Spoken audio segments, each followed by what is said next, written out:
ባለፈው ሳምንት የጀመርነውን ሐሳብ በጥቂቱ ላንሳላችሁ ምዕራፍ 11ን ስናይ ሁለት ነገሮች ላይ ነው ትኩረት ያደረግነው ስለ መቅደሱና ስለ ሁለቱ ምስክሮች ነው ለማየት የሞከርነው ከ70 ዓመተ ምህረት ጀምሮ መቅደሱ ፈርሷል እስከ ዛሬ እስራኤል መቅደስ የላትም ዌስት ዎል የሚባል የቆመ አንድ ግድግዳ አለ ግድግዳውን ተጠግተው ይጸልያሉ የጸሎት ርዕሶቻቸውን እየተቀለሉ በወረቀት አድርገው ድንጋይ ውስጥ ይከታሉ እኔም ያንን አድርጌያለሁ እዛ በርኩ ጊዜ ማለት ነው ደስ ይላል ኢንቫይሮመንቱ በጣም ደስ ይላል በተለይ በሰንበት ዋዜማ ያለው ድባብ በጣም የሚገርም ድባብ ነው ያመልካሉ ይጸልያሉ ይጮሃሉ ኦፍ ኮርስ በጨለማና በድንዛዜ ውስጥ ስለሆኑ መሲሁ ኦሬዲ መጥቷል እነሱ ግን አሁንም የሚመጣ መሲህ አለ ብለው ስለሚጠብቁ ማለት ነው ሶ ይሄኛው የቤተ መቅደስ ራእይ ላይ ለካ የተባለው ቤተ መቅደስ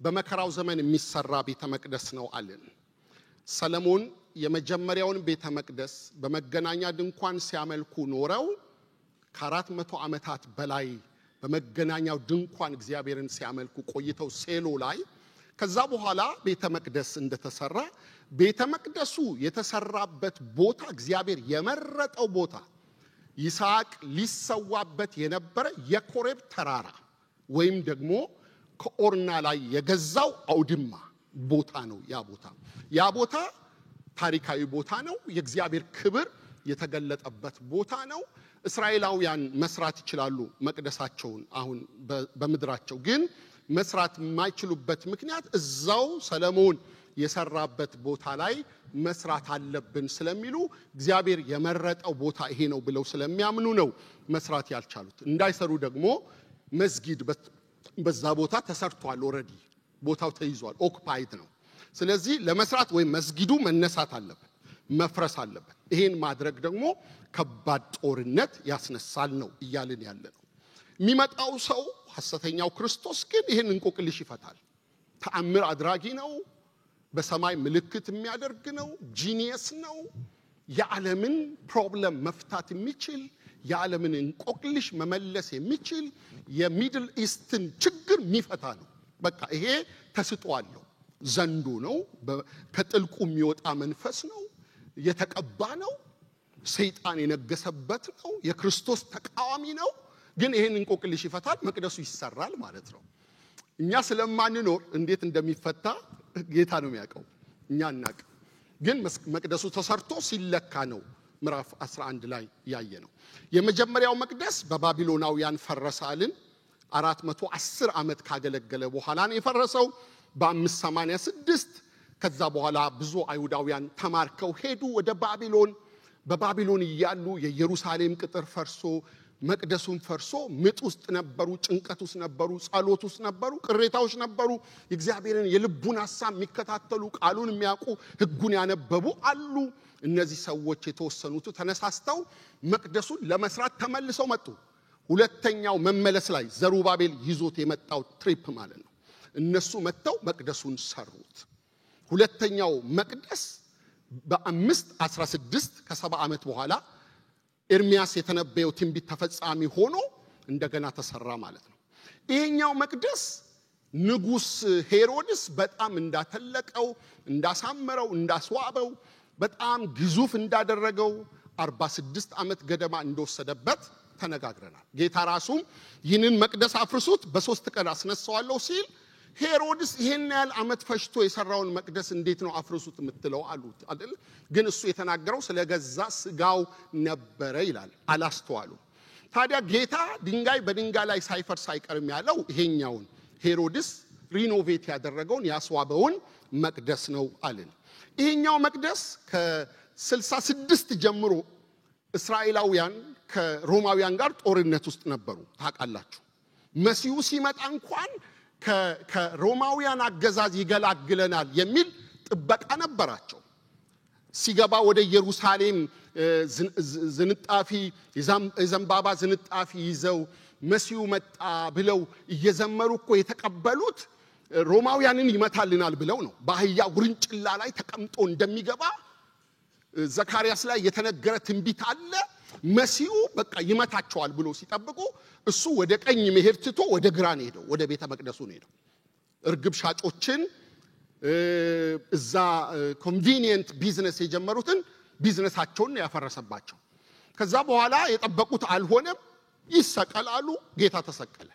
ጌታ የተናገረው ቃል እነዚህ ሰዎች ከሮማውያን ጋር በከባድ ግጭት ውስጥ በከባድ ቴንሽን ውስጥ ስለነበሩ ጦርነት በ66 አገረሸ። ከባድ ጦርነት እርስ በርስ ከሮም መንግስት ጋር ይታገሉ ነበር። እስከ 73 ድረስ ጦርነት ውስጥ ነበሩ። በ70 መቅደሳቸው ፈረሰ። አይሁድ ህልውናውን አጣች። ኢየሩሳሌም ፈረሰች። ንጉስ ማነው ጀነራል ቲቶ የተባለው ሰው ድምጥማጣቸውን አጠፋ። ጌታ የተናገረው ቃል ተፈጸመ። ሽሽታችሁ በክረምት ወይም በሰንበት እንዳይሆን ጸልዩ። በሰንበት ከአንድ ምዕራፍ በላይ መሄድ አይችሉም። ክረምት ከሆነ ጭቃ ነው፣ ማምለጥ አይችሉም። ለእርጉዞች ለሚያጠቡ ወየውላቸው። ከባድ ነው።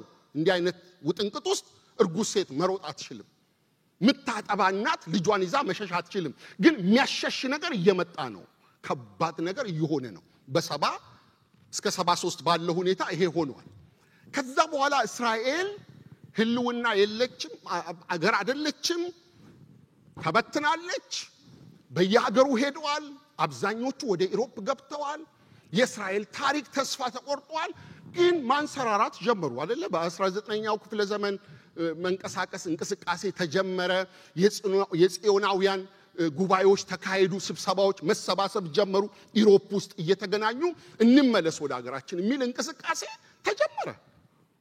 ይሄ እንቅስቃሴ እያደገ እንደውም ወደ ቱርክ አገር ሄዶ እንቅስቃሴውን የጀመረው ሰው የኦቶማንን መሪ አናግሮት ነበር ይባላል። መልሰን እንመለስ ልቀቅልን። ያኔ ፓለስቲኒያን በኦቶማን ቁጥጥር ስር ስለነበረች ማለት ነው። ከዛ በኋላ እንግሊዝ ስትቆጣጠረው ፓለስቲኒያንን ምን ሆነ? እድል አገኙ። ገቡ ንቅናቄ ሆነ። የተባበሩት መንግስታትን በ47 ፈቀደ። በ48 እንደ አገር አወጁ ማለት አገር ሆኑ፣ ህልውና አገኙ ማለት ነው። በ67 የ6 ቀን ጦርነት ተደረገ። ያንንም ጦርነት አሸነፉ፣ ዳርቻቸውን አሰፉ አለ። ከ50 ዓመት በኋላ በ67 አሸንፈው በ17 የአሜሪካው ፕሬዝዳንት ዶናልድ ትራምፕ ኢየሩሳሌም የእስራኤል ዋና ከተማ ናት ብሎ አወጀ። ይሄ ለእስራኤላውያን ትልቅ ዜና ነው። ያልተጠበቀ አዲስ የምስራች ነው። ትግል ውስጥ ናቸው። ኢየሩሳሌም የእስራኤል ዋና ከተማ ናት ብሎ የሚናገር ደፋር ሰው ይጠበቅ ነበር። እስራኤላውያን ይሄን ይፈልጋሉ። ኢየሩሳሌም ዋና ከተማችን ናት ይላሉ። የተባበሩት መንግስታት ዋና ከተማ አድርጎ ሊቀበልላቸው አልቻለም። ቴልአቪቭ ነው። ለዚህ ነው ኤምባሲዎች ሁሉ የነበሩት ቴልአቪቭ ነበረ። ግን ትራምፕ ኤምባሲውን ወደ ታዘዋወረው ወደ ኢየሩሳሌም ጀመረ ማለት ነው። ይሄ ሰውዬ ነገ ተነስቶ መቅደሱንም ስሩ ሊል ይችላል፣ አናውቅም። ስለዚህ እንደዚህ አይነት ነገር ነው የሆነው ማለት ነው። የእስራኤል ታሪክ ከሞላ ጎደል ይሄን የሚመስል ሲሆን በጣም በሚገርማችሁ ሁኔታ እስራኤል በከባድ መከራ ውስጥ አልፋለች። ጥቂት እሱም ባነሳላችሁ ደስ ይለኛል። እስራኤልን በተመለከተ በመጽሐፍ ቅዱስ አስተማሪዎች ዘንድ ክርክሮች አሉ። እግዚአብሔር ከእስራኤል ጋር ዛሬ ምንም ጉዳይ የለውም ብለው የሚያስተምሩ የሥነ መለኮት አስተማሪዎች አሉ። አይ እግዚአብሔር ከእስራኤል ጋር ያለውን ጉዳይ አልጨረሰም የሚሉ አሉ። በጣም የታወቁ ሁለት አመለካከቶች አሉ። እንደውም ሶስተኛም አመለካከት ተጀምሯል እስራኤልን በተመለከተ። አንደኛው የሪፕሌስመንት ቲዮሎጂ የሚባል አለ። የመተካት እግዚአብሔር እስራኤልን በቤተ ክርስቲያን ተክቷታል፣ ሪፕሌስ ተደርጋለች። እግዚአብሔር ከእስራኤል ጋር ምንም አይነት ቢዝነስ የለውም፣ በቃ አያቃትም የሚል ጠንካራ ቲዮሎጂ አለ። እግዚአብሔር አሁን አንድ ህዝብ ነው ያለው፣ ቤተ ክርስቲያን ነች፣ ከሷ ጋር ነው እግዚአብሔር ቢዝነሱ። እስራኤልን አያቃትም፣ ዘግቷል የእስራኤልን ጉዳይ የሚል ትምህርት አለ። ብዙ የመጽሐፍ ቅዱስ አስተማሪዎች ይህን ነገር ያነሳሉ። እኛም ሀገር እስራኤል አሁን እንደማንም ሀገር ናት፣ ከኢትዮጵያም አትለይም፣ ከየትኛውም ዓለም አትለይም፣ ተራ ሀገር ናት፣ ተራ ህዝብ ነው እስራኤል የሚሉ አስተማሪዎች አሉ። ይሄ አንዱ አመለካከት ነው። ሁለተኛው አመለካከት ደግሞ እግዚአብሔር የኪዳን አምላክ ስለሆነ ኮቨናንት ቲዮሎጂ፣ እግዚአብሔር ኪዳኑን የሚያጥፍ አምላክ አይደለም። ስለዚህ እግዚአብሔር በኪዳን ስለሚሰራ በእስራኤል የጀመረውን በቤተ ክርስቲያን ቀጥሏል እንጂ ከእስራኤል ጋር አላቆመም። ቤተክርስቲያን መንፈሳዊ እስራኤል ነች። እግዚአብሔር ከእስራኤል ጋር አሁንም አለ። በቤተክርስቲያን ውስጥ ሆኖ እግዚአብሔር እየሰራ ነው። አሕዛብንና አይሁድን አንድ ያደረገ አይደለም የቤተክርስቲያን ህብረት አንድ ናት። እስራኤልና አሕዛብ አንድ ላይ አንድ ቸርች ሆነዋል። ስለዚህ እግዚአብሔር አሁንም በኪዳኑ ውስጥ ከእስራኤል ጋር ከቤተክርስቲያን ጋር አለ። ኪዳኑ ቀጥሏል የሚል ሁለተኛ አመለካከት አለ። ሶስተኛው ዲስፔንሴሽናሊስት የሚባሉ ናቸው። እነዚህ ደግሞ እግዚአብሔር በታሪክ ውስጥ ቃሉንም ስናይ በዲስፔንስ በዘመናት እየከፋፈለ የሰራ አምላክ ስለሆነ ከእስራኤል ጋር ያለውን ጉዳይ አልጨረሰም። ከእስራኤል ጋርም በራሱ መንገድ ዲል ያደርጋል፣ ከቤተክርስቲያንም ጋር ዲል ያደርጋል። ሁለት ህዝብ አለው እግዚአብሔር አይነት ነገር አላቸው። እነዚህ ሁለት ህዝብ እስራኤል በተለይ በመጨረሻው ዘመን ትልቅ ድርሻ አላት። እግዚአብሔር ከእስራኤል ጋር የሚሰራቸው ስራዎች አሉ። የኪዳን ህዝብ ናት። ስለዚህ እግዚአብሔር ከእስራኤል ጋር አልጨረሰም። እነዚህ በተለይ ዲስፔንሴሽናሊስት አቋም ያላቸው ሰዎች ስለ ቤተክርስቲያን ንጥቀት ከመከራው በፊት ቤተክርስቲያን እንደምትወሰድ ስለ ጌታ ተመልሶ መምጣት ስለሚያነሱ አብዛኛው የመጽሐፍ ቅዱስ አስተማሪዎች እንደ ዳላስ ቴዎሎጂካል ሴሚናሪ ያሉ ትምህርት ቤቶች ሁሉ ሳይቀሩ ይሄንን ሶስተኛውን ሐሳብ ነው የሚጋሩት። እኔም ወደ ሶስተኛው ትንሽ ቀለል ይለኛል። እግዚአብሔር ከእስራኤል ጋር በተለይ በመጨረሻው ዘመን የሚሆኑ ክስተቶች በሙሉ ከእስራኤል ጋር የሚገናኙ ናቸው። እግዚአብሔር እስራኤልን ለማዳን ነው። በመከራው ዘመን መከራው ወደ እስራኤልም ቢመጣ በዋናነት እግዚአብሔር እስራኤልን ለመቅጣት ቢያረገውም ያንን መከራ ግን በዛ ውስጥ ወደ ራሱ ሊስባት ነው፣ ወደ ራሱ ሊመልሳት ነው። 3 የወንጌል ስርጭቶች ይካሄዳሉ በመከራው ዘመን። ሁለቱን አይተናል። 144,000 የሚቀቡ ወይም የተቀቡ 7 ላይ ያየናቸው 14 ላይ መጥቶ ምናነሳቸው እነሱ መስካሪዎች ናቸው። ንስሐ እንዲገቡ እስራኤል ውስጥ የሚነሱ ናቸው። ከ12ቱ ነገዶች የሚቀቡ ናቸው። እነሱ ምንድናቸው? ሰባኪዎች ናቸው። ሁለተኛ ደግሞ የሚሰብኩ ሁለቱ ምስክሮች ያልናቸው። ምስክር በሁለት ወይም በሶስት ስለሚጸና እግዚአብሔር ሁሉ ጊዜ ሁለት አድርጎ ነው የሚልከው። ስለዚህ እነዚህ ሁለቱም እስራኤል ውስጥ ወንጌል የሚሰብኩ ሰው ወደ ክርስቶስ እንዲመለስ ንስሐ እንዲገቡ የሚያደርጉ ናቸው። በጣም በሚገርመው ሁኔታ ሶስተኛ የሚሰብከው መልአክ ነው። መልአክ ወንጌል አይሰብክም ብለን ነው ብዙ ጊዜ የምናወራው። ግን መጽሐፍ ቅዱሳችሁን ካያችሁ በተለይ ምዕራፍ 14 ላይ የዘላለምን ወንጌል የሚሰብክ መልአክ ይላል። እዛው በእስራኤል ምድር ማለት ነው። 144,000 ሁለቱ ከዛ መልአክ ወንጌል ይሰብካሉ። ለማን ነው የሚሰብኩት? ለአይሁድ ነው። ስለዚህ እግዚአብሔር ከአይሁድ ጋር ጉዳይ አለው። በመጨረሻው ዘመን የእግዚአብሔር ሐሳብ በአይሁድ ህዝብ መካከል የሚፈጸም ነው። ጌታ ኢየሱስ ክርስቶስ የሚነክሰው በእስራኤል ምድር በኢየሩሳሌም ነው። ተመልሶ የሚመጣው በኢየሩሳሌም ነው። ዓለም ሁሉ ቢያየውም ዙፋኑ በዛ ነው። የዳዊትን ዙፋን ይይዛል፣ በዳዊት ዙፋን ላይ ለዘላለም ይነክሳል የሚባለው በዛ ምድር ስለሚሆነው። ስለዚህ እግዚአብሔር ከእስራኤል ጋር አልጨረሰም። ቤተክርስቲያን እስራኤልን ተክታለች ብሎ ማለት እስራኤልን ከእግዚአብሔር ፕሮግራም ውጪ ማድረግ ከአብርሃም ጋር ከዳዊት ጋር የገባውን የእግዚአብሔርን ብርቱ ኪዳን እንደመካድ ነው። እግዚአብሔር በኪዳኖቹ የታመነ አምላክ ነው። ስለዚህ እስራኤል በጣም በብዙ ፈተና ውስጥ አልፋለች። ታሪክ ካየን እስራኤል ያለፈችባቸው መከራዎችና ፈተናዎች ህልውናዋን ሙሉ ለሙሉ ለማጥፋት የመጡ ፈተናዎች ናቸው። ከብሉይ ኪዳን ዘመን ብንጀምር ፈርዖን ወንዶች ይገደሉ የሚል አዋጅ አወጣ ይላል። ያኔ የአይሁድ ልጆች ሁሉ የነበሩት የት ነው? ግብጽ ነው። ስለዚህ የእስራኤልን ዘር የማጥፋት ፕሮግራም ነው የፈርዖን ፕሮግራም። ወንዶች ምን ይበሉ? ይገደሉ፣ ይጥፉ።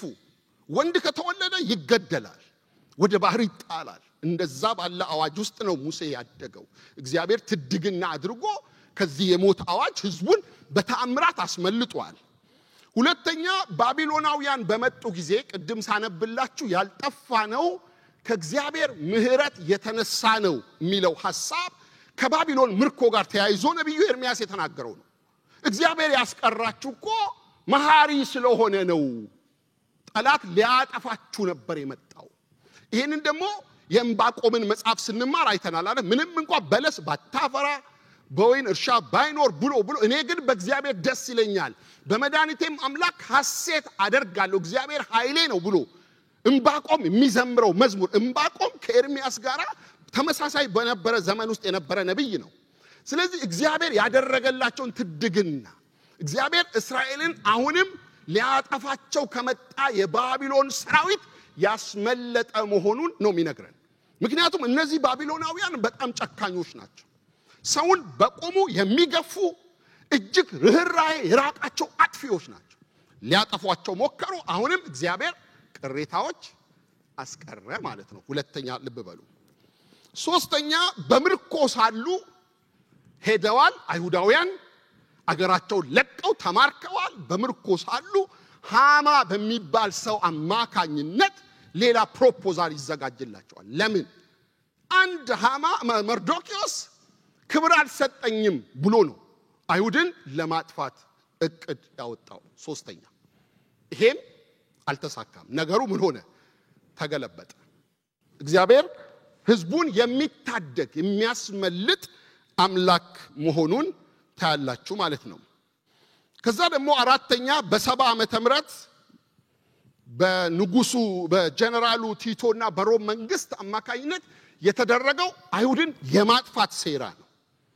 ሕዝቡን ሙሉ ለሙሉ የማውደም ዓላማ ነበር። አሁንም እግዚአብሔር አተረፋቸው። ሸሽተው አመለጡ። ምድራቸው ለቀው ሄዱ። ተጠጉ። ስደተኛውን ዲያስፖራ ሆኑ። አገር አጡ፣ ምድር አጡ፣ ሰፈር አጡ፣ ከተማ አጡ። ተሰደዱ፣ መከራ ውስጥ ገቡ። ይሄም የእግዚአብሔር የማስመለጫ መንገድ ነው። አምስተኛ ከ90 ዓመት በፊት በሂትለር በ1933 6 ሚሊዮን አይሁዳውያን የተጨፈጨፉበት በኮንሰንትሬሽን ሴንተር ውስጥ መከራ ያዩበት መኖር እጅግ በጣም አስቀያሚ እንደሆነ ያዩበት የተገነዘቡበት አሰቃቂ እርምጃ የተወሰደባቸው አሁንም እንደዛ አይነት የማጥፋት አይሁድን በሙሉ የማጥፋት ዓላማ እግዚአብሔር አሁንም ሕዝቡን ሲታደግ ታያላችሁ። እነዚህ ሁሉ የማጥፋት ሐሳብ ያለባቸው አካይዶች ናቸው። እግዚአብሔር ግን አሁንም ሕዝቡን ሲያስመልጥ እናያለን። ስድስተኛ በእኛ ዘመን በኢራን መሪ በሃይማኖቱ መሪ በአያቶላ ተደጋግሞ የተነገሩ ቃላቶች አሉ።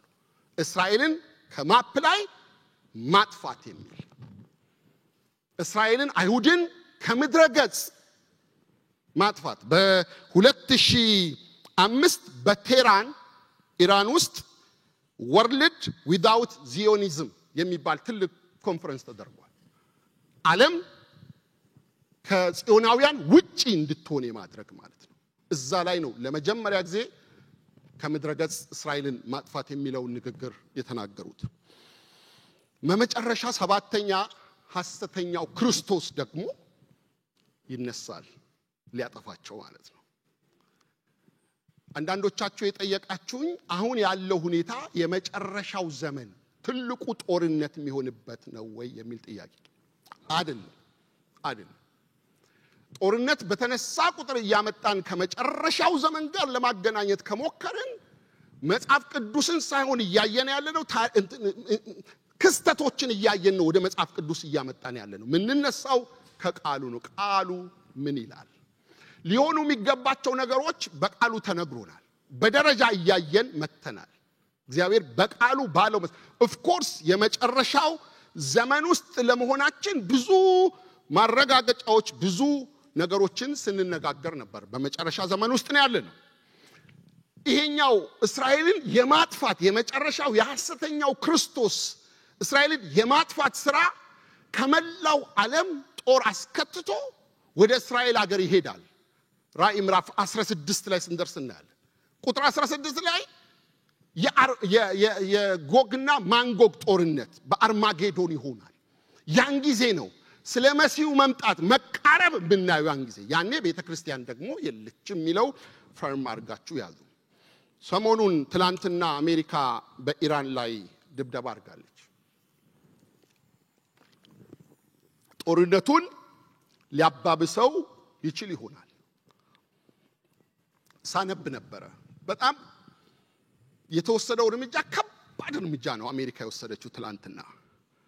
30,000 ፓውንድ የሚመዝን ማሲቭ ኦርዲናንሲ ፔኔትሬተር ወደ መሬት 61 ሜትር ገብቶ ማውደም የሚችል 18 ሜትር ኮንክሪት ማለፍ የሚችል እስካሁን በዓለም ላይ ውሎ ማቅ የጦር መሳሪያ ነው የተጠቀመችው ትላንትና ትራምፕ አዞ የዋለው የጦር መሳሪያ ማለት ነው።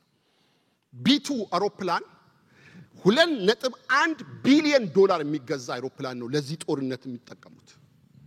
እስካሁን በየትኛውም ጦርነት ላይ ተጠቅሞት አያውቁም።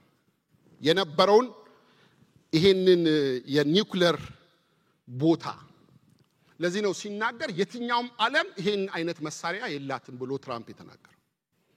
ከባድ መሳሪያ ነው። ምናልባት እንዳሰቡትም የኒውክሌር ማመንጫ ቦታቸውን ሳያወድሙባቸው አይቀርም ሙሉ ለሙሉ ማለት ነው። ይሄኛው አውሮፕላን ከራዳር ውጪ የሚሄድ አውሮፕላን ነው። የሚጥለው ቦምብ 30,000 ፓውንድ የሚመዝን ነው። ከባድ አውሮፕላን ቦምብ ነው ማለት ነው። ስለዚህ ዓለም ውጥረት ውስጥ ነች። ዓለም ከባድ ሁኔታ ውስጥ ነች። ለኔና ለናንተ ግን ተስፋ አለን። ለኛ ጌታ ይመጣልናል፣ ለሌላው ዓለም ይመጣባቸዋል። ጌታ የተባረከ ይሁን። አጠገባችሁ ያለውን ሰው ነካ አርጉትና ለምጽአቱ ተዘጋጅተሃል ወይ በሉት።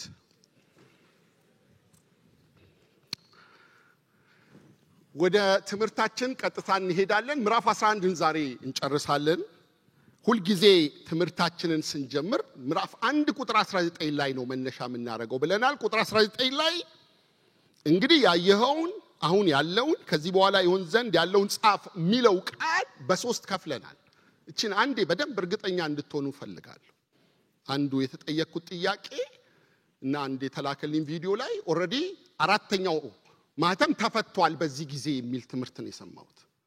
አንዳንዶቹም የላኩልኝ በእስራኤል ዙሪያ ያሉ የእስላም አገሮች ያላቸው ባንዲራ የባንዲራው ከለር አራቱ ፈረሶች ራእይ ምዕራፍ 6 ላይ ያየናቸው አራቱ ከለሮች ትዝ ይላችኋል። ነጭ ፈረስ ወጣ፣ ከዛ ቀይ ፈረስ፣ ከዛ ጥቁር ፈረስ፣ ከዛ ግራጫ ፈረስ። እነዚህን አራቱን ከለር ያላቸው ባንዲራን ያላቸው በእስራኤል ዙሪያ ያሉ አገሮች በሙሉ። ስለዚህ ይሄ ነገር ልክ ነው ወይ የሚል አጭር ቪዲዮ የላኩልኝ ሰዎች አሉ። ትክክል አይደለም፣ የተሳሳተ ትርጉም። መጽሐፍ ቅዱስ በዚህ ደረጃ አይተረጎምም። ስለ ባንዲራም አይደለም የሚያወራው። እነዚህ ስለ አረብ አገራት ስላላቸው መለያም አይደለም የሚያወራው። መጽሐፉ እንደሱ አይደለም የሚያወራው። ሊሆኑ ያሉ የእግዚአብሔርን ቁጣዎች ነው የሚያወራው። እግዚአብሔር የሚገልጣቸው። ነጩ ፈረስ ሲመጣ እኮ ሰላም ይዞ ነው የሚመጣው አለ። ግን ሰላሙ አይቆይም። ወዲያው ወደ ጦርነት ይቀየራል፣ ደም ይፋሰሳል። ቀዩ ፈረስ የደም ምልክት ነው፣ የሞት ምልክት ነው። ሞት ይሆናል፣ እልቂት ይሆናል እንጂ ባንዲራ ከለር አይደለም። እንደሱም አይነት አተረጓጎም ትክክለኛ አተረጓጎም አይደለም። ሌላው በእርግጠኝነት ከምዕራፍ 4 ጀምሮ እስከ ምዕራፍ 22 ያለው አልተፈጸመም፣ ገና ነው። ይሄንን እርግጠኛ ሁኑ። እስከ ምዕራፍ 3 ድረስ ያለው ያየኸው ሚለው ምዕራፍ 1 ነው። አሁን ያለው ሚለው 2 እና 3 ነው አለ። ሰባቱን አብያተ ክርስቲያናት ሊሆን ያለው ሚለው ደግሞ ከ4 ጀምሮ ነው የሚሆነው። ምንድነው የሚሆነው ብለን እኮ ወደ 5 ነጥቦችን አውጥ። አንደኛ የሚሆነው ንጥቀት ነው አለ። ከዚህ በኋላ የሚሆነው ንጥቀት ነው። ናውጣ ብሎ ምዕራፍ 4 ቁጥር 1 ላይ ጠራው አይደለ? ንጥቀት ነው የሚሆነው። ከንጥቀት በኋላ ደግሞ የሚሆነው 7 ዓመት መከራ ነው። መከራ ይሆናል። ከመከራው በኋላ ደግሞ ዳግም ምጽአት ይሆናል። 7 ዓመት ቤተክርስቲያን አየር ላይ ቆይታ ከጌታ ጋር ትመጣለች ወደ ምድር። ያን ጊዜ ጠላት ይሸነፋል። ያን ጊዜ ክፉ ኃይል ይመታል። መከራው ያበቃለታል። ከዛ ምንድነው የሚሆነው? አራተኛ የሺህ ዓመት መንግስት፣ የሰላም መንግስት ይሆናል።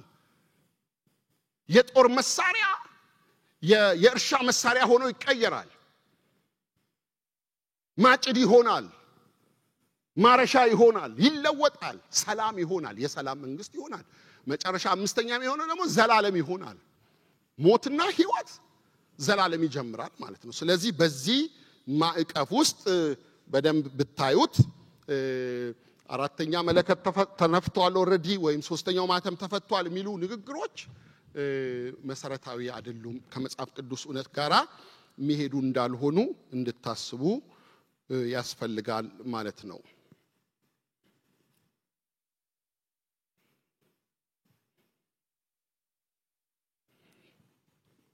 ስለዚህ ያየሆን አሁን ያለውን ሊሆን ያለውን የሚለውን ነው ምናየው ማለት ነው። ሊሆን ያለው ከምዕራፍ 4 ጀምረን እየተማርን ያለነው ሊሆን ያለው ምዕራፍ 8 ቁጥር 6 ላይ ስንጀምር ከዚያም ሰባቱን መለከት የያዙ ሰባቱ መላእክት ለመንፋት ተዘጋጁ የሚል ቃል አለ። ሰባት ማህተሞች ከተፈቱ በኋላ ሰባት መለከቶች ጀመሩ ነው ያለው። እነዚህ ሰባት መለከቶች ሲጀምሩ ምናየው እዚህ ጋር ለመንፋት ሰባት መላእክት ተዘጋጅተው እያንዳንዱ መልአክ መለከት ይነፋል። አንደኛው መለከት ይነፋል፣ ሁለተኛው መለከት፣ ሶስተኛው መለከት፣ አራተኛው መለከት ከተነፋ በኋላ ከዚህ በኋላ የሚነፉ መለከቶች ከባድ ናቸው፣ ወዮ የሚያስብሉ ናቸው። ሶስት ወዮች አሉ ብሎ በዛ መልክ ይነግረናል። ከዛ በኋላ ሁለቱን ወዮች አየን። ዛሬ ወደ ሶስተኛው ወዮ እንገባለን ማለት ነው። የራእይን መጽሐፍ ስንማር አንድ ማስተዋል የሚገባን ነገር ምዕራፍ 1 ቁጥር 3 ላይ ሲናገር እንደዚህ ይላል፣ ዘመኑ ቀርቧል። ዘመኑ ምን ብሏል? እስቲ ዘመኑ ቀርቧል በሉ።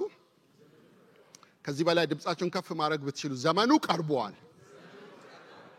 በቃ መልእክቱ የሚጀምረው እንደሱ ነው። ቁጥር 3 ላይ ዘመኑ ቀርቧል፣ እንግዲህ ይህን የትንቢት ቃል የሚያነብ ብፁዕ ነው ይላል። ምን እያደረግን ነው? እኛ አሁን እያነበብን ነው። ስለዚህ ምንድነን? ብፁዓን ነን። ይህን የትንቢት መጽሐፍ የሚያነብ ብፁዕ ነው። የሚሰሙትና የተጻፈውን የሚጠብቁ ደግሞ ምንድናቸው? ብፁዓን ናቸው ይላል። የሚሰሙ አሁን እኔ እየተናገርኩ እናንተ ምን እያደረጋችሁ ነው? እየሰማችሁ ነው። የሚያነቡ፣ የሚሰሙ፣ የሚጠብቁ ምንድናቸው? ብፁዓን ናቸው። ስለዚህ እኛ ምንድነን? ብፁዓን ነን። በእውነት እድለኞች ነን፣ የተባረክን። ይሄንን የከበረውን የእግዚአብሔርን ቃል ይሄን የራእይን መጽሐፍ እያነበብን ነው፣ እያደመጥን ነው፣ እየጠበቅን ነው። ይሄን ስናረክ ብፁዓን ነን ማለት ነው። በእነዚህ በምዕራፍ 6 ምዕራፍ 4 እና ምዕራፍ 5 ከንጥቀት ጋር ተያይዞ ምናየው ክፍል እንደነበረ ታስታውሳላችሁ። ከ6 እስከ 18 ግን 3 ሰባቶች አሉ። 7 ማህተሞች፣ 7 መለከቶች፣ 7 ጽዋዎች። ዛሬ ሰባተኛውን መለከት ነው የምናየው። ሰባተኛው መለከት ከመነፋቱ በፊት ግን ሁለት ነገሮች አየን። ሁለት ክስተቶች አየን። አንደኛ ብርቱ መልአክ አየን። ምዕራፍ 10 ላይ ትንሿን መጽሐፍ ወስዶ የበላ የምስራች የሚናገር ሆኖ የሚታይ መልአክ፣ ብርቱ የተባለ መልአክ አየን ምዕራፍ 10 ላይ። 11 ላይ ደግሞ ሁለት ምስክሮችን አየን። ሁለቱን ምስክሮች ተመለከትን። ስለዚህ ከሰባተኛው መቅሰፍት በፊት እግዚአብሔር የምህረትና የጸጋ ጊዜ ይሰጣል አለ። ምስክሮችን ይልካል። ምዕራፍ 6ን ጨርሰን ወደ ሰባተኛው ምዕራፍ ስንመጣ ሰባተኛው ማህተም ይፈታል ብለን ስናስብ ሰባተኛው ማህተም አልተፈታም። 7 ላይ ግን 144 ሺዎቹ ሲቀቡ ነው ያየነው። 144 ሺዎች የተመረጡ ምስክር እንዲሆኑ ማለት ነው። ስለዚህ እግዚአብሔር በመከራዎቹ የመጨረሻው ምዕራፍ ላይ ጣልቃ እያስገባ ወንጌል እንዲነገር ያደርግ ነበር ማለት ነው። ስለዚህ አሁንም ይሄ ነገር ሆኖ እናያለን።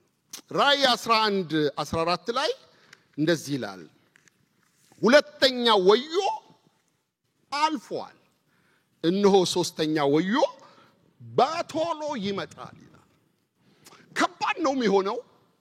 ሁለቱ ወዮዎች እንዳየነው በጣም ከባድ ነበሩ። ምዕራፍ 9 ላይ የወደቀው መልአክ የጥልቁ መክፈቻ ተሰጠው፣ ከፈተው፣ ብዙ ነገር ሆነ።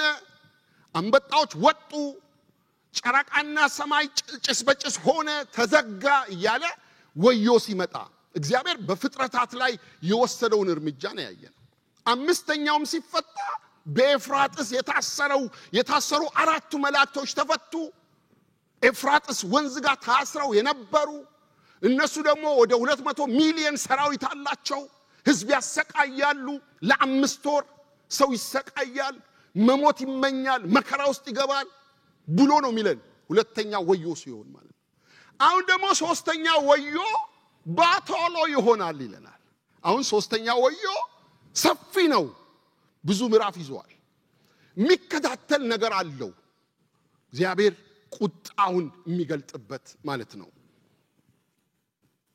ሰባተኛው መልአክ ሲነፋ የሆኑ ነገሮች አሉ ሁለቱን መጀመሪያን ሰባተኛው መልአክ ሲነፋ አንደኛ በሰማይ ታላላቅ ድምጾች ሆኑ ይለናል ቁጥር 15 ላይ እንደዚህ ይላል ሰባተኛው መልአክ ነፋ በሰማይም የዓለም መንግስት ለጌታችን ለእርሱ ለክርስቶስ ሆነች ለዘላለምም እስከ ዘላለም ይነግሳል የሚሉ ታላላቅ ድምጾች ሆኑ ይላል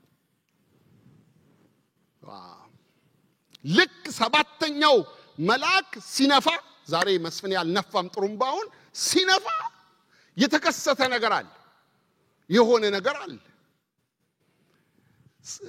ትዝ ይላችኋል ሰባተኛው ማህተም ሲፈታ ምንድነው የሆነው ትዝ የሚለው አለ ሰባተኛው ማህተም ሲፈታ ዝምታ ሆነ ይላል ለግማሽ ሰዓት ጸጥ አለ ሰማይ ጸጥ ብሎ አያቅም ዝም አለ ጸጥታ ሆነ በሰማይ አሁን ደግሞ ሰባተኛው መለከት ሲነፋ ጩኸት ሆነ ድምጽ ሆነ ተቀየረ ያኔ ዝምታ ነው አሁን ደግሞ ጫጫታ ነው የሆነው ማለት ነው ለምንድነው ስትሉ ጫጫታው በሰማይም የዓለም መንግስት ለጌታችንና ለእርሱ ለክርስቶስ ሆነች ለዘላለም እስከ ዘላለም ይነግሳል የሚሉ ታላላቅ ድምጾች ሆኑ ይላል የዓለም መንግስት ከዚህ በኋላ የኢየሱስ ነው እሱ ብቻ ንጉስ ነው የሚሉ ድምጾች ሆኑ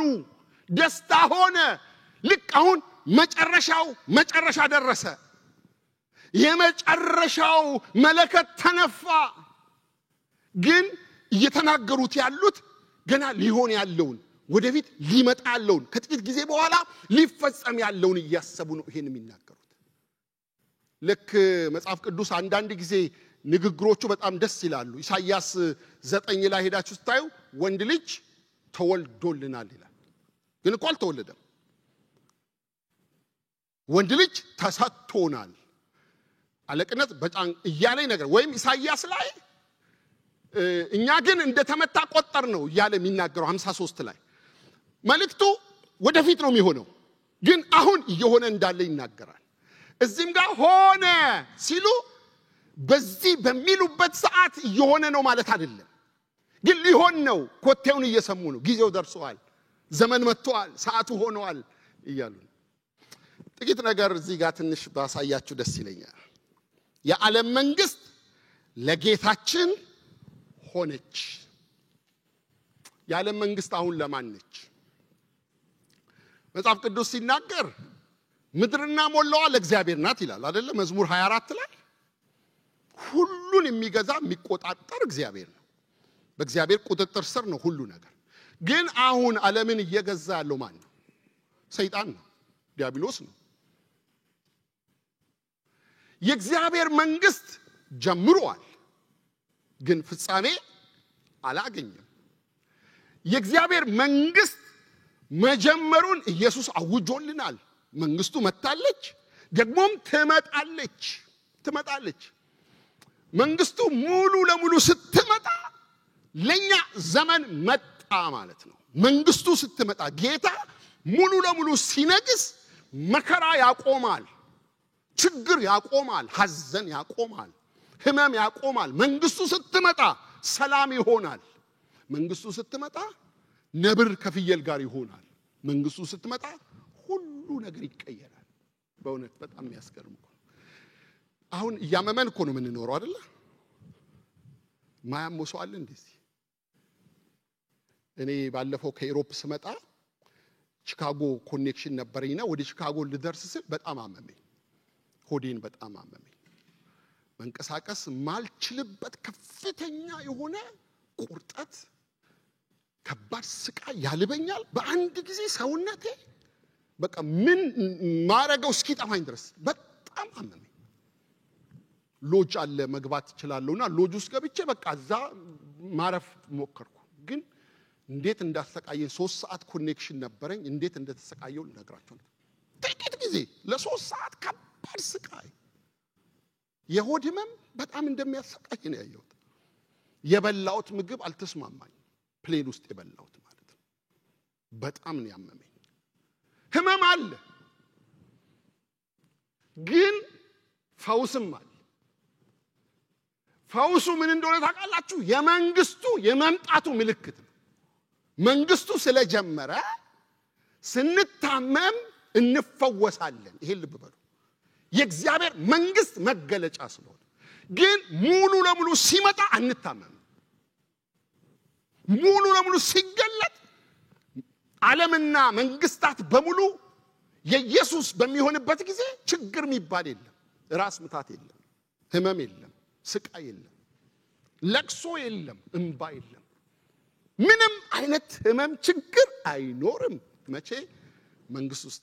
አሁን ግን መንግስቱ ሙሉ ለሙሉ ስላልመጣች በአማኙ ህይወት ላይ በእኔና በእናንተ ላይ የሱ መንግስት ሙሉ ለሙሉ ብትታይም በዓለማውያንና በመንግስታት ላይ የሚሰለጥነው የዲያብሎስ መንግስት ነው። የሰይጣን መንግስት ነው። ጌታ ኢየሱስ ክርስቶስ ይሄንን ደጋግሞ በመጽሐፍ ቅዱሳችን ተናግሮታል። በተለይ በዮሐንስ ወንጌል ላይ ምዕራፍ 12 ቁጥር 31 ላይ 14:30 ላይ እንደገና ምዕራፍ 6 ቁጥር 11 ላይ የዚህ ዓለም ገዢ ይለዋል ሰይጣን ነው። ማን ነው የሚገዛው ዓለምን? ሰይጣን ነው።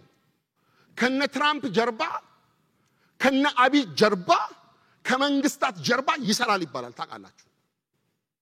ይሄ የማመን ያለማመን ጉዳይ አይደለም። ከመንግስታት ጀርባ ሆኖ የሚሰራ ኃይል አለ። የዓለም ገዢ አለ።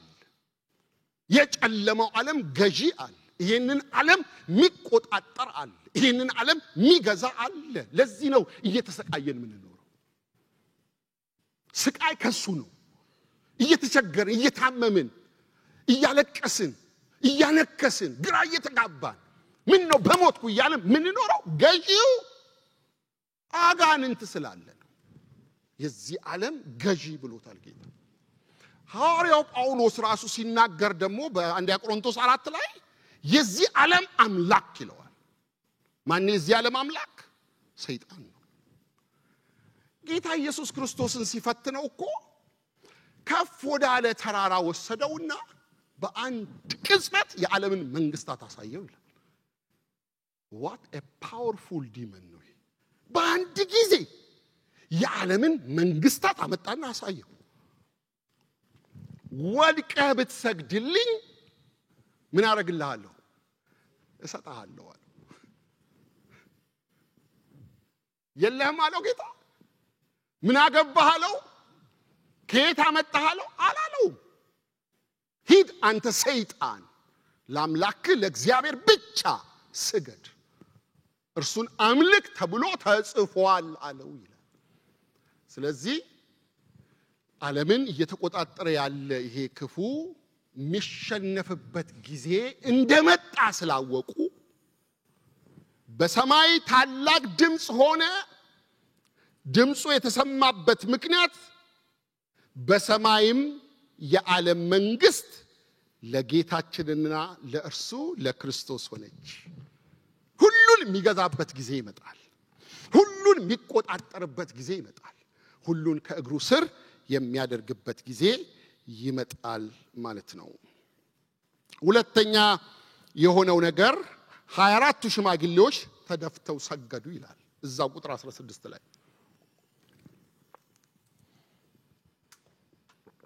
በእግዚአብሔርም ፊት በዙፋኖቻቸው የተቀመጡ 24ቱ ሽማግሌዎች በግንባራቸው ተደፍተው ለእግዚአብሔር እየሰገዱ እንዲህ አሉ የሚል ቃል አለ። ሰባተኛው መለከት ተነፍቷል። በሰማይ ድምጽ እየሆነ ነው። መንግስት ለኢየሱስ ሆኗል እየተባለ ነው። ሁሉን የሚገዛው ጌታ ሆኗል፣ በሱ እጅ ገብቷል እየተባለ ነው። አሁን ደግሞ 24ቱ ሽማግሌዎች እየሰገዱ ነው። በዙፋኖቻቸው የተቀመጡ 24ቱ ሽማግሌዎች በግንባራቸው ተደፍተው ለእግዚአብሔር እየሰገዱ እንዲህ አሉ ይላል። ወገኖቼ ሆይ ለምንድነው ሰማይ ድምጽ የሆነው ካላችሁ፣ ለምንድነው 24ቱ ሽማግሌዎች የሰገዱት ካላችሁ፣ ዘመን ስለመጣ ነው። እስቲ ዘመን መጣ በሉ።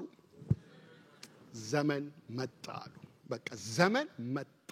የሚገላግል የሚያሳርፍ ለውጥ የሚያመጣ ዘመን መጣ። ጊዜው ደረሰ። ዘመኑ ደረሰ። ሰዓቱ ደረሰ። ሰባተኛው መለከት ተነፋ። ዘመን መጣ። ሃሌሉያ! ዘመን መጣ። ዘመን መጣ።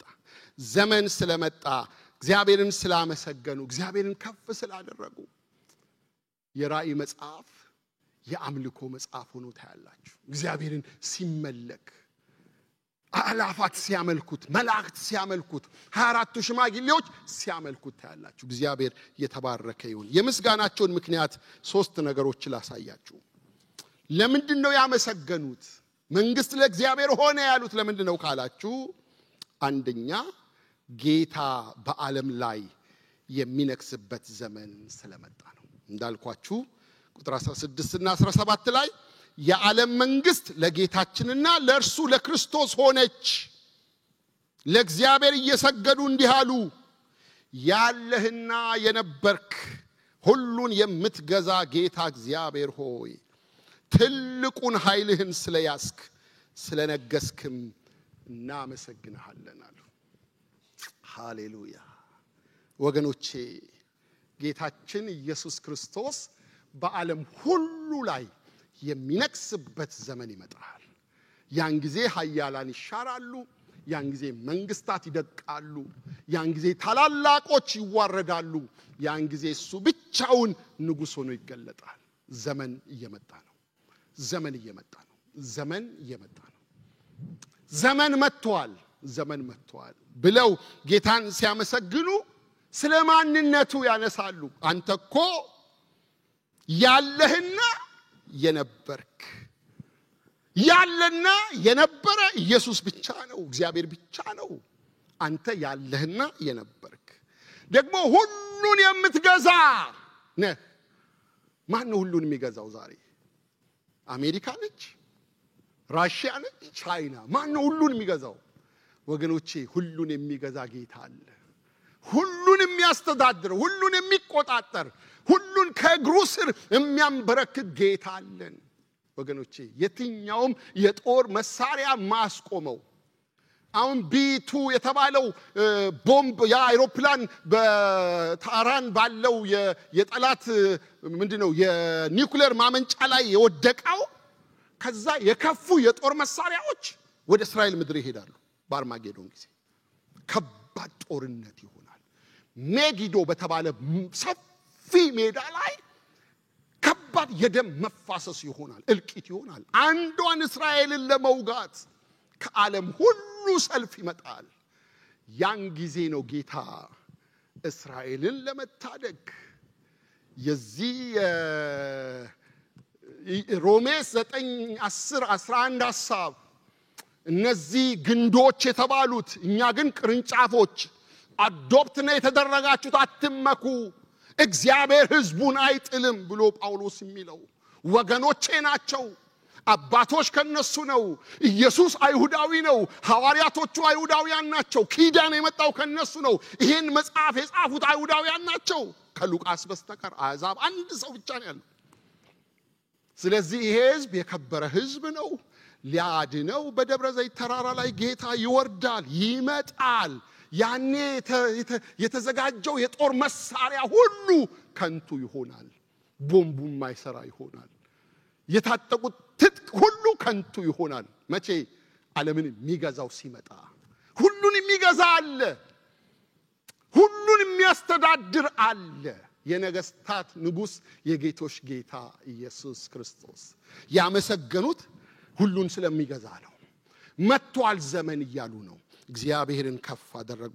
ሁሉን የምትገዛ ይላሉ። እግዚአብሔር ሆይ ይሉና ትልቁን ኃይልህን ስለያዝህ። ማን ነው ትልቁን ኃይል የያዘው? ዛሬ በዓለም ላይ ትልቁ ኃይል ያላት አሜሪካ ልትሆን ትችላለች። ማንም የሌለው የጦር መሳሪያ ያላት አሜሪካ ልትሆን ትችላለች። ከባድ ቴክኖሎጂ ያላት አሜሪካ ልትሆን ትችላለች። ግን የሷም ገደብ አለው። እሷም የሆነ ገደብ አለው። የሰው ሥራ ነው፣ የሰው ውጤት ነው። ግን የነገስታት ንጉስ እግዚአብሔር እሱ ብቻውን ትልቁን ኃይል ለብሷል። አምላካችሁ ትልቁን ኃይል ለብሷል። የእግዚአብሔር ኃይል ትልቅ ኃይል ነው። ኃይልን ስለለበስ ይልና ስለነገስህም እናመሰግንሃለን። ሃሌሉያ! ስለነገስህ እውነተኛ ንጉስ አንተ ነህ። ሁሉን የምትገዛ አንተ ነህ። ሁሉን የምታስተዳድር አንተ ነህ። ኢኮ ልክ ሰባተኛው መለከት ተነፍቶ በሰማይ የሆነ ያለ ነገር ነው። ወደ ምድር አልመጣንም። ሰማይ ላይ ያለ ኢንቫይሮመንት ነው ይሄ። ሰማይ ላይ የሆነ ያለው ሰማይ ያሉ ቅዱሳን 24ቱ ሽማግሌዎች ይሄው አሁን ዘመን መጥቷል። ጊዜው ደርሷል። ዘመን መጥቷል። አሁን ሁሉን የምትገዛበት ዘመን መጥቷል።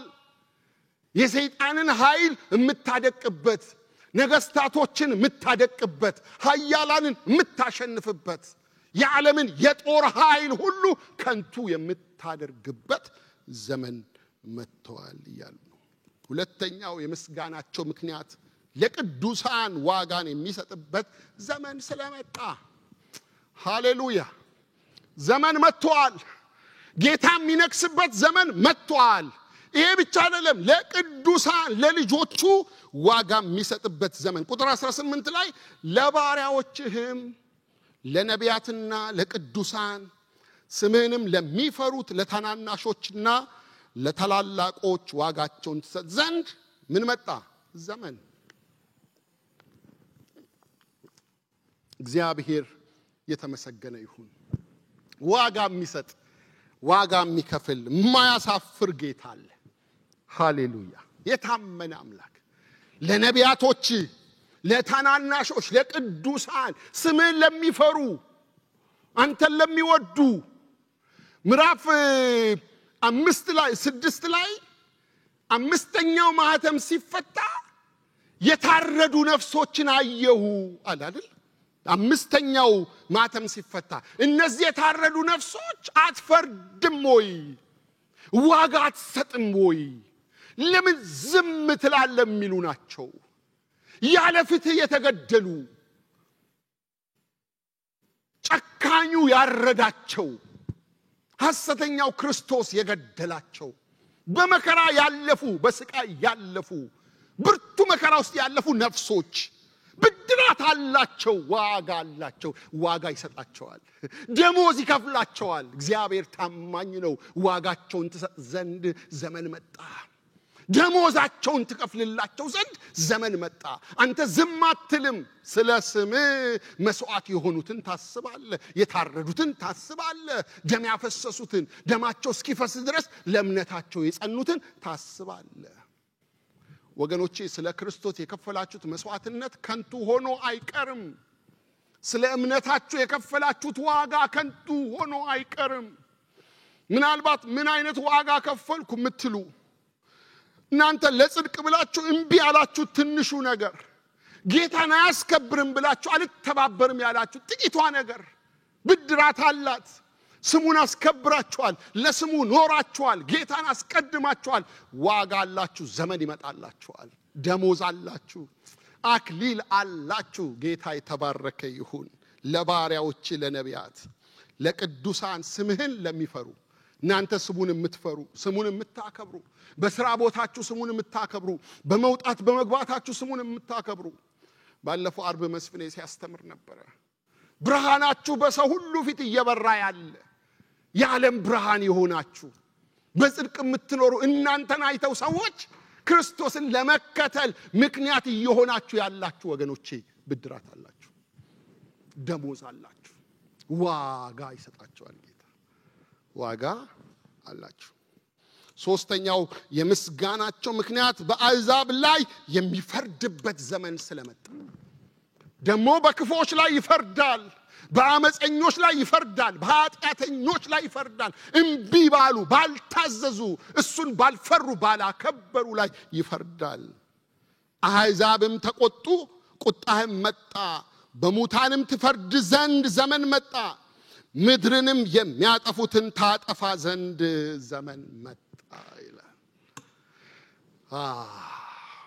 ምድርን የሚያጠፉትን ታጠፋ ዘንድ ምን መጣ ዘመን መጣ እስቲ ዘመን መጣ በሉ እነዚህ እኮ ኃያላን ናቸው ምድርን የሚያጠፉት ከባድ ቦምብ መጣል የሚችሉ በጦር ብርቱ የሆኑ ጀግኖች ተዋጊዎች ሰራዊት ያላቸው አገር የሚመሩ ዓለም የሚያስተዳድሩ እነሱ ናቸው ዘመን ሲመጣ ግን እነሱንም ያጠፋቸዋል ይላል አሕዛብ ላይ ይፈርዳል በካዱት ላይ ይፈርዳል ክርስቶስ በሌላቸው ላይ ይፈርዳል ዳግም ልደት ባላገኙ ሕይወታቸውን ለጌታ ባልሰጡ ላይ የሚፈርድበት ዘመን መጣ እግዚአብሔር በመጨረሻው ጊዜ ርህራሄ የለውም ጽዋው ይሞላል ስንሰበክ ሲነገረን ስንቀልድ ስናሾፍ ዛሬ አንድ ወንድም ሲናገር ነበር ጌታን ተቀበል ሲባል የት ሄጄ የታቶቢስ ተራ ነው የምቀበለው መናኸሪያ ሄጄ እያሉ የሚያላግጡ ዘመን ይመጣል የሚያሾፉ ዘመን ይመጣል ሁለተኛ ድል ማገኙበት ዘመን ይመጣል እግዚአብሔር የሚቆጣበት የሚፈርድበት የሚገልበት ዘመን ይመጣል ክርስቶስ በሌላቸው ላይ ይሄ ይሆናል ከዛ በኋላ የእግዚአብሔርን ታቦት በሰማይ አየው ይላል ቁጥር 19 ላይ በሰማይም ያለው የእግዚአብሔር መቅደስ ተከፈተ የኪዳኑም ታቦት በመቅደሱ ታየ መብረቅና ድምጽም ነጎድጓድም የምድርም መናወጥ ታላቅም በረዶ ሆነ ይላል ይሄ ሁሉ የሆነ ያለው በሰማይ ሆኖ ነው ይሄን የሚመለከተው ሰማይ ላይ ያለውን ኢንቫይሮንመንት ነው የሚያየው እግዚአብሔርን የሚያመሰግኑት በሰማይ ነው ስለ ታላቅነቱ ዘመን ስለመጣ ህዝቡን ስለሚያስብ ብድራት ስላለው ስለሚፈርድ እግዚአብሔርን ያመሰግኑና ታቦቱን ያየዋል ባቢሎናውያን አልማረኩትም ታቦቱን መሰለኝ ወደ ሰማይ ሳይወስዱ አይቀርም አየ ታቦቱን በሰማይ ያለው የእግዚአብሔር መቅደስ ተከፈተ የኪዳኑም ታቦት በመቅደሱ ታየ ምናልባት ያኔ መተው ያንን ቤተ መቅደስ ሲያፈርሱ አክሱም አይደለም ታቦቱ ያለው የት ነው ኢትዮጵያ አለ የሚባለው የት ነበር አክሱም አይደለም በሰማይ ነው ታቦቱ ታየ ይላል ኢየሱስ ጌታ ነው ታቦቱ ታየ የኪዳኑ ታቦት መቅደሱ ሲሰራ ሰማይ ባለው ዲዛይን እንዲሰራ እግዚአብሔር ለሙሴ ነግሮት ነበረ ማለት ነው ራዕይ ምዕራፍ 1 ቁጥር 3 ላይ ሲናገር ታላቅም ድምጽ ከሰማይ እነሆ የእግዚአብሔር ድንኳን በሰዎች መካከል ነው ከነርሱም ጋር ያድራል እነርሱም ህዝቡ ይሆናሉ እግዚአብሔር እርሱ ራሱ ከነርሱ ጋር ሆኖ አምላካቸው ይሆናል እንባዎችን ሁሉ ካይናቸው ያብሳል ሞትም ከእንግዲህ ወዲህ አይሆንም ሐዘንም ቢሆን ወይም ጩኸትም ቢሆን ስቃይ ከእንግዲህ ወዲህ አይሆንም የቀደመው ሥርዓት አልፏልና ብሎ ሲናገር ሰማው አንዲት ልጅ ከመጽሐፍ ቅዱስ የምትወጂው ቃል ተብላ ስትጠየቅ ራዕይ ምዕራፍ 21 ቁጥር 4 ነው ብላ ተናገረች እናቷን አባቷንና ወንድሟን በውሃ አደጋ የጥፋት ምንድነው እንደ ሄሪኬን ያለ አደጋ ገሎባት ወስዶባት ስለነበረ እና ስትናገር እንባዎችን ሁሉ ካይናቸው ያብሳል ሞትም ከእንግዲህ ወዲህ አይሆንም ሐዘንም ቢሆን ወይም ጩኸት ወይም ስቃይ ከእንግዲህ ወዲህ አይሆንም የሚለውን ቃል ወደዋለሁ አለች ሞት አይሆንም ሐዘን አይሆንም ዛሬ ምን ወዳቸውን አተል ሊሆን ይችላል ሞት የማይሆንበት ዘመን እየመጣ ነው በጉ በመካከላችን የሚነክስበት ዘመን እየመጣ ነው ይሄ በሰማይ የሚሆነውን ካየን በቀጣይነት ሰባቱ መለከት ሰባተኛው መለከት በመነፋቱ የሚሆኑ ነገሮችን ላሳያችሁና ልጨርስ። 7 ክስተት ይሆናል። ሰባተኛው መለከት ተነፍቷል። ሰባተኛው መለከት ሲነፋ ሶስተኛው ወዮ ነው የሚሆነው ብለናል። በሶስተኛው ወዮ ውስጥ የሚሆኑ አንደኛ ምዕራፍ 12 ላይ ሴቲቱንና ዘንዶውን እናገኛለን፣ እንማራለን እሱ።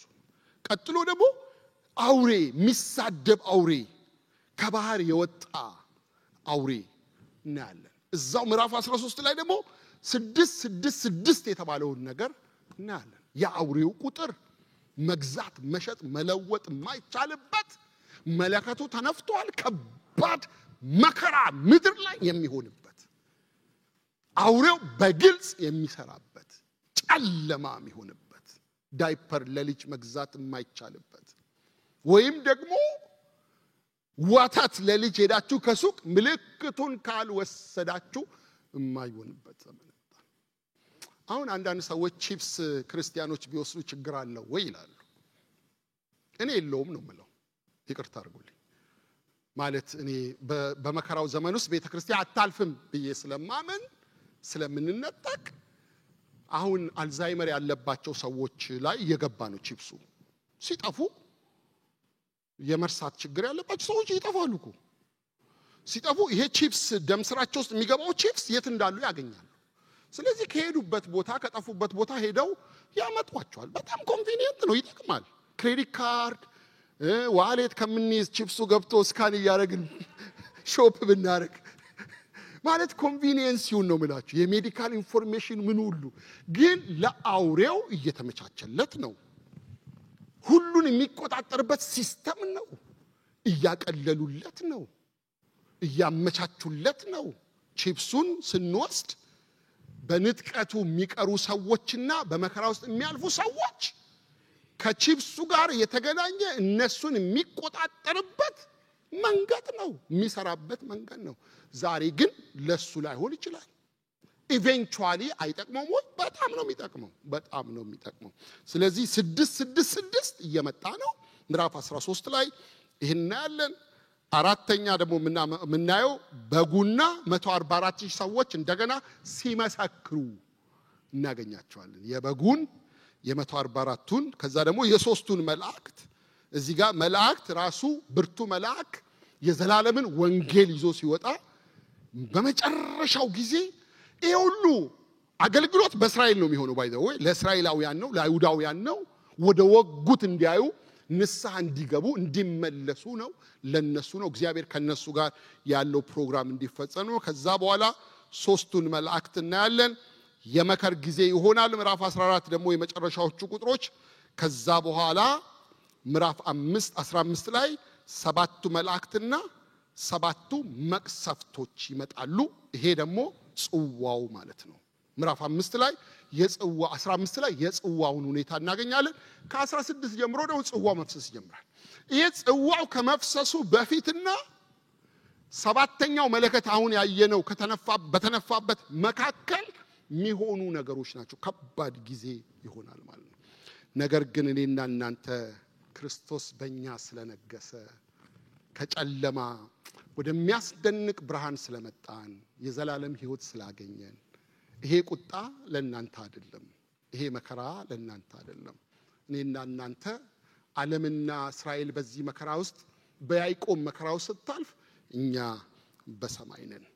ስለዚህ ኢየሱስ ክርስቶስ በዓለም ሁሉ ላይ ነግሶ በአሕዛብ ሁሉ ላይ የሚፈርድበትና ለቅዱሳኑ ሁሉ ብድራትን የሚከፍልበት ዘመን ስለሚመጣ የጌታን መንግስት በተስፋ እንጠባበቅ። ጌታ ተመልሶ ይመጣል፣ ይወስደናል። አምልኮ መሪዎች ወደዚህ መጡና አንድ መዝሙር እንዘምራለን። የሚመጣ የድል ንጉስ እያልን ጌታ በዓለም ላይ ይነግሳል። ይሄን መልእክት ይዛችሁ ከወጣችሁ ዛሬ አሁን ያለው ሲስተም፣ አሁን ያለው ሁኔታ፣ አሁን ያለው መከራ፣ አሁን ያለው ስቃይ፣ አሁን ያለው ውጣ ውረድ ሁሉ ያበቃለታል ጌታ ሲነግስ፣ ጌታ ሲመጣ። ስለዚህ ዘመን መጥቷል። ጌታ የሚነግስበት ዘመን መጥቷል። ጌታ ይመጣል። ማራናታ ጌታ ይመጣል እናርፋለን ምጽአቱ ቀርቧል ራሱ ራእይ ምዕራፍ 1 ቁጥር 3 ላይ ዘመኑ ቀርቧል ይለናል ዘመኑ የዛሬ 2000 ዓመት ገደማ ቀርቧል ከተባለ ዛሬማ ምንኛ ይቀርበ ነው ለኔና ለናንተ ጌታ በደጅ ነው ይመጣል የሺህ ዓመት መንግስት የረፍት መንግስት የሰላም መንግስት ከ7 ዓመት መከራ በኋላ ሲሆን ያን ጊዜ እኛም ከጌታ ጋር እንነክሳለን ክብር ለእግዚአብሔር ይሁን ሃሌሉያ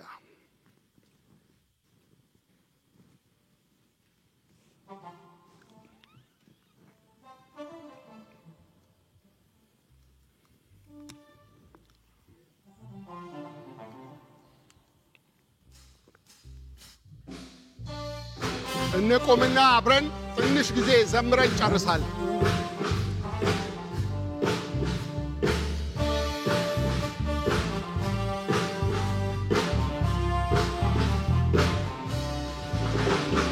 የሚመጣ የሚከበር የሚነግስ ኢየሱስ የሚመጣ የሚከበር የሚነግስ ኢየሱስ ተቀናቃኝ የለው ወይም ባላጋራ ፊት ለፊት የሚቆም ግጥሚያ ከሱ ጋራ በአሕዛብ ፊት ሊቆም ለፍርድ ይገለጣል ብንወድም ባንወድም ኢየሱስ ይመጣል በጭብጨባስ የሚመጣ የሚከበር የሚነግስ ኢየሱስ የሚመጣ የሚከበር የሚነግስ ተቀናቃኝ የለው ወይም ባላጋራ ፊት ለፊት የሚቆም ግጥሚያ ከሱ ጋራ በአሕዛብ ፊት ሊቆም ለፍርድ ይገለጣል ብንወድም ባንወድም ኢየሱስ ይመጣል በጭብጨባ የሚመጣ የሚከበር የሚነግስ ኢየሱስ የሚመጣ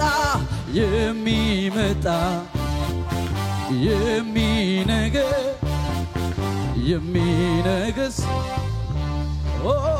በዙሪያዬ ሆኖ ጠላት ሲያውከኝ ያሸነፈኝ መስሎት ሲፎክርብኝ በጨነቀኝ ጊዜ ወደ አንተ ጮኩኝ ሰማይን ዝቅ አድርግ ጨብጨባለሲ አቤቱ በሉታ አቤቱ ጉልበቴ ሆይ እወድሃለሁ አቤቱ የኔ ጌታ እወድሃለሁ እግዚአብሔር አለቴ አምባ መድኃኒቴ የምታመንበት ሆነኝ ረዳቴ ሆነኝ እግዚአብሔር አለቴ አምባ መድኃኒቴ የምታመንበት ሆነኝ ረዳቴ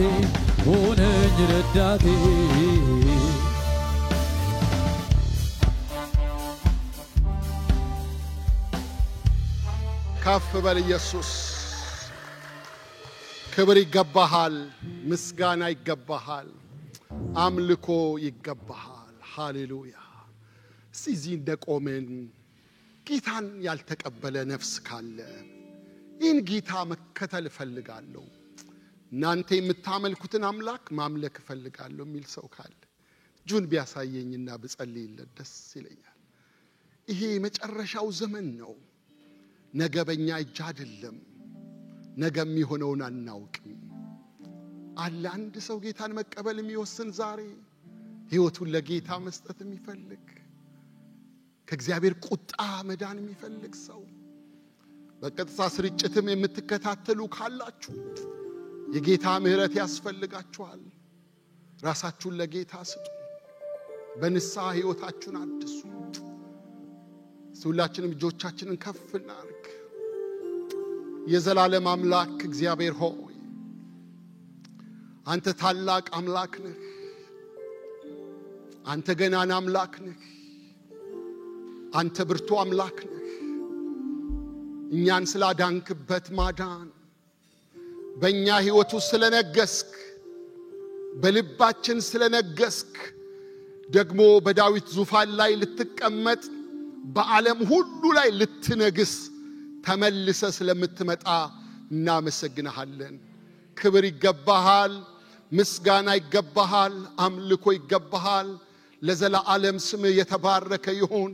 እኛም ከ24ቱ ሽማግሌዎች ጋር ከእልፍ አእላፋት መላእክትና ቅዱሳን ጋር እናመሰግንሃለን። መንግስትን ስለገዛ ዘመን ስለመጣ የምናርፍበት ዘመን ስለመጣ ከጨለማ ከክፉ አሰራር ከዚህ ዓለም አገዛዝ ሁሉ የምናርፍበት ዘመን ስለመጣ እናመሰግንሃለን፣ እንባርክሃለን። ጌታ ሆይ ደግሞ ጸልያለሁ በጨለማ ያሉ ይሄ ወንጌል ብርሃን ያልበራላቸው የክርስቶስ የማዳን ምስጢር ያልተገለጠላቸው በያሉበት ልባቸውን እንድትነካ ወደ ቤት እንድታመጣቸው ወደ መንግስት እንድትጨምራቸው መዳን እንዲሆንላቸው ለነሱም ዘመን እንዲመጣላቸው በኢየሱስ ክርስቶስ ስም እንጸልያለን። ስለነበረን ጊዜ ስላገለገሉ አገልጋዮች ሁሉ ክብር ምስጋና ለስምህ ይሁን። ቀሪ ቀናችንን ውሏችንን አንተ ተረከብ። ከሁላችንም ጋር አንተ ሁን። በጌታችን በመድኃኒታችን በኢየሱስ ክርስቶስ ስም ጸለይን፣ አሜን። እግዚአብሔር ይባርካችሁ፣ እግዚአብሔር ይጠብቃችሁ፣ እግዚአብሔር ፊቱን ያብራላችሁ፣ ሰላሙን ይስጣችሁ፣ ለመጨረሻው መንግስቱ ያብቃችሁ። የእግዚአብሔር አብ ፍቅር የልጁም የኢየሱስ ክርስቶስ ጸጋ የመንፈስ ቅዱስ ኅብረት ከሁላችንም ጋር ይሁን። አሜን፣ አሜን፣ አሜን። ጌታ ይባርካችሁ። ወደ ሻይ ቡና መሄድ ትችላላችሁ።